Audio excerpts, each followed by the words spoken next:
Hey everyone, and welcome. After analyzing thousands of games, we've identified a bunch of concepts players in Diamond and below aren't using, causing them to lose more. Today, we've isolated our top 5 tricks that aren't being utilized. These tricks have been handpicked by a huge team of analysts and content creators, with the goal of helping you to significantly improve your lane phase. This is the first collaboration between Skillcapped and Mobalytics.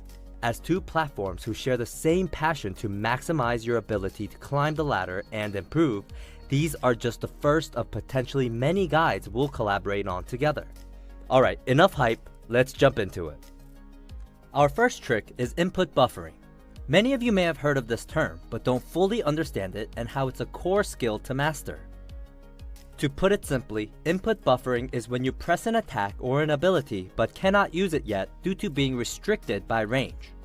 However, once within the necessary range, your attack or ability will automatically go off instantaneously, way too fast for players to react to it. Let us first break this down with an ability using Annie's Q as an example. Here, Annie is not using input buffering. Annie is playing on the boundaries of LeBlanc's W range while trying to land her Q. She ends up getting caught by how quick LeBlanc's QW trade is, and walks away with half her life before she can fight back. Now we can see Annie using input buffering to make sure she no longer has to react to LeBlanc's W, and instead casts her Q ability before LeBlanc even W's in.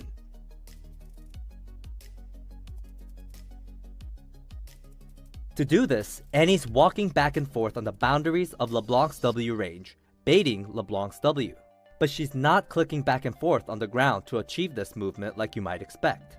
When moving backwards, she clicks on the ground, but when moving forward, she's actually pressing Q onto LeBlanc, which moves her champion towards LeBlanc to enter the required range. This is called input buffering. The moment LeBlanc W's forward, she'll enter Annie's range, releasing Annie's Q instantly as it has already been pressed before LeBlanc uses W to enter her range. Now we have a basic understanding of input buffering for an ability. You should know that it also works for auto attacks. In this example, we can see Jinx immediately auto attack after flashing. This was really fast, and that's because she right-clicked before flashing. A subtle but huge difference. This mechanic has Jinx trying to auto attack but cannot due to initially being restricted by range. But as she flashes into range, it leaves her opponent with no time to respond thanks to input buffering. A more interesting example is to combine an ability and an auto attack with input buffering on Twisted Fate. As TF, going for the classic flash gold card doesn't always work out, as the enemy has time to respond and use their own escape or flash. However, by locking in gold card and right-clicking for the auto attack on his opponent before flashing, just like the Jinx, he instantly uses gold card as he flashes into range, leaving the opponent again with no time to respond with their own flash. Our second trick is for making ganks way easier for your jungler to land by manipulating your opponent's position in the lane. When moving in a certain way, you can actually encourage your opponent to move to the correct side of the lane where your jungler is approaching from. Let us explain. The whole point of players being in lane is because that's where the minion waves are. Players want gold, and they want experience from minions. For this reason, they stay near the waves to be in range for last hits and experience. Why are we stating the obvious? Well, if you position vertically to your opponent, this closes distance between the two of you. Their response to this isn't going to be walk back in a straight line out of range from a crucial minion wave. Instead, they'll position diagonally from you to maintain sufficient distance while farming minions and avoiding trading until they're ready to trade. So if you swap lane side to position vertically to your opponent, their natural reaction, unless they're looking to trade in that moment, is to play the opposite side of the wave to you, or diagonally, to keep a safe distance while staying near the minion wave. This allows you to manipulate their position. So, if your jungler is coming from the right and your opponent is playing to the left side of the lane, swap to the left side as this closes distance between you and your enemy. Then, if they swap to the right, they'll open themselves up to a gank. If they trade with you, you can use this to bait them into a gank anyway. In this example, we can see Ryze utilize this concept to bait Nautilus into a diagonal position, favoring the side of the lane his jungler is approaching from. Nautilus naturally isn't going to be laning vertically with the Rise, and they're able to pick up a kill from the gank.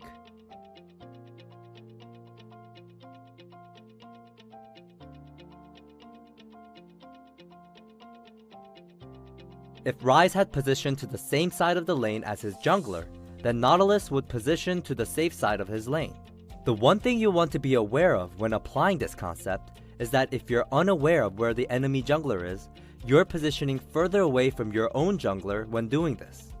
Doing this possibly opens yourself up to getting collapsed on in the exact same way that Nautilus did, essentially getting yourself hooked while fishing. Our third trick is for securing turret plates without the headache. Since turret plates' introduction to League of Legends, it's been a massive bait across all ELO brackets, with players constantly throwing their lead and or dying for that juicy 160 gold. We'll now teach you a simple way to claim your well-earned plates while maintaining your lead. As we can see here, Twisted Fate auto-attacks the tower and walks away. He makes it all the way to the river while still picking up a turret plate. This is a great visual for how far away you can actually be while still collecting your gold, though you'll usually need to rely on your minions knocking down plates and not your teammate. Now we all know we can be way further away than most players realize, but why does this really matter? Well, when knocking down plates, it usually means you're winning lane. If you stick around too long for the plate, you run the risk of your opponent returning from a recall and keeping you in lane before you can recall. This can easily cause you to throw your lead due to running out of resources, with the most likely outcome getting forced to base at a bad time.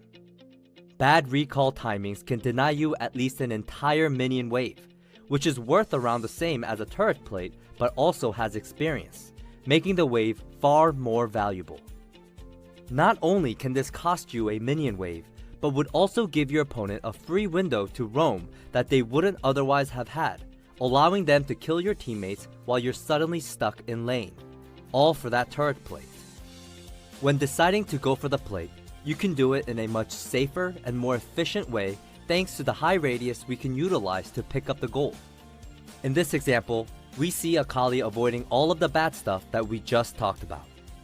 As soon as Amumu shows up, she pulls back to safety to recall, while claiming the turret plate gold from distance due to her minions taking care of business.